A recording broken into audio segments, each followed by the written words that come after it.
Oggi qui a Rivarolo abbiamo la nostra sfilata storica in occasione dell'antica sagra di San Bartolomeo, una sagra che è nata in un rione del paese che poi si è voluta portare in tutto il paese, far intervenire tutto il paese facendo giocare ai 4 borghi in cui è composto il paese il Palio. Quindi dall'81 siamo già alla 33esima edizione e ci giochiamo ancora il Palio con gli eventi che si svolgono non solo oggi sono tutti in costume, però poi durante la settimana ci sono degli eventi anche a carattere sportivo in palestra, nel campo e nell'oratorio.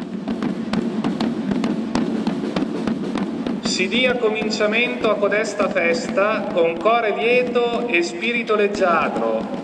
Sono entrati i musici coi loro suoni rollanti per riempire l'aere di tripudio e solenne ammirazione. In nome di Dio, San Michele e San Giorgio, io ti nomino cavaliere, sii leale, forte e generoso. Si terrà l'investitura di 2 cavalieri del borgo,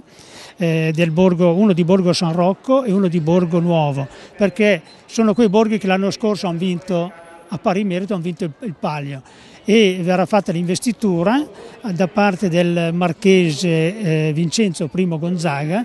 accompagnato da Leonora dei Medici, che viene in visita a Rivarolo per l'occorrenza e per l'occasione di questa festa di San Bartolomeo. L'abbiamo ospite in paese.